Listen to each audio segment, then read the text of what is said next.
వేరు వేరు బ్లాక్ల ముఖ్యమంత్రులు చాలా ఇంట్రెస్టింగ్ ఫ్యాక్టర్ ఇది. రేవంత్ రెడ్డి కాంగ్రెస్ INDIA బ్లాక్ నుంచి గెలిచారు. అట్లాగే చంద్రబాబు నాయుడు టీడీపీ చీఫ్గా NDA కూటమిలో ఉన్నారు. రెండు ప్రధాన ప్రతిపక్షాలైన ఇద్దరు ముఖ్యమంత్రులు ప్రతిపక్ష కూటమిలకు సంబంధించిన ఇరువురు ముఖ్యమంత్రుల భేటీ అనేది దేశవ్యాప్తంగా కూడా, రెండు తెలుగు రాష్ట్రాల్లోనే కాదు దేశవ్యాప్తంగా కూడా చాలా ఇంట్రెస్టింగ్గా చూసారు అందరూ కూడా.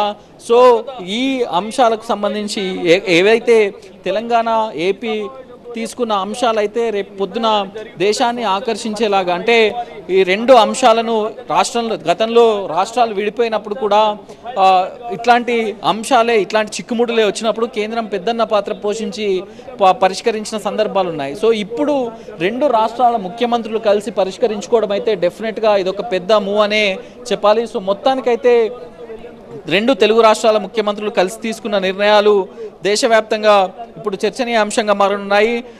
ఇప్పుడు ఇంకొన్ని అంశాలు ఏవైతే ఉన్నాయో తెలంగాణకు సంబంధించిన అంశాలపైన ఇప్పుడు మంత్రుల కమిటీ ఏదైతే వేశారో ఆ కమిటీ పూర్తి స్థాయిలో నిర్ణయం తీసుకునే అవకాశం ఉంటుంది. కొన్ని అంశాలను కూడా మరికొన్ని మీటింగ్లు ఇప్పుడు మంత్రుల కమిటీ విజయవాడలో కూడా ఒకసారి సమావేశం కానుంది. ఎందుకంటే ఇప్పుడు ఈ మీటింగ్ హైదరాబాద్ ప్రజాభవన్లో అయింది కాబట్టి చంద్రబాబు నాయుడుకు ప్రజాభవన్ లోపల డిన్నర్ చేస్తున్నారు. మంత్రులు అట్లాగే అధికారులతో కలిసి డిన్నర్ చేస్తున్నారు. కొద్దిసేపట్లో ఆ డిన్నర్ తర్వాత deputy CM Bhatti press meet కూడా ఉండనున్నట్టుగా తెలుస్తుంది. ఏపీ మంత్రులు ఎవరు మాట్లాడకపోవచ్చు, ఏపీ మంత్రుల రిప్రజెంటేషన్ కూడా ఉండకపోవచ్చు అనేది అయితే అర్థమవుతుంది. డిప్యూటీ సీఎం భట్టి మీడియాను అడ్రస్ చేయబోతున్నారు. ప్రస్తుతం అయితే డిన్నర్ చేస్తున్నారు లోపల ప్రజాభవన్లోనే.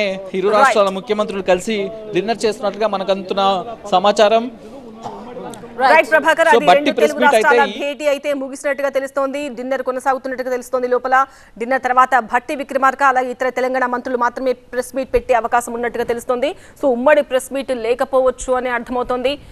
సో 10 ఏళ్ల నుంచి పెండింగ్ లో ఉన్న చాలా సమస్యలు ఏ విధంగా పరిష్కరించుకోవాలి అనే అంశానికి సంబంధించి ఒక రోడ్ మ్యాప్ అయితే రూపొందించినట్టుగా తెలుస్తోంది. చాలా సమస్యలకు పరిష్కారం కనుక్కునేందుకు ఒక 2 కమిటీలు అయితే వేశారు. మంత్రుల కమిటీ, అధికారుల కమిటీ. ఈ కమిటీలు ఇక మీదట వరుసగా తరచూ సమావేశాలు నిర్వహిస్తూ ఉంటాయి. విభజన సమస్యలకు సంబంధించి చర్చిస్తూ ఉంటాయి. పరిష్కారం కోసం ఖచ్చితంగా ప్రయత్నిస్తారు అనేది మాత్రం అర్థమవుతోంది.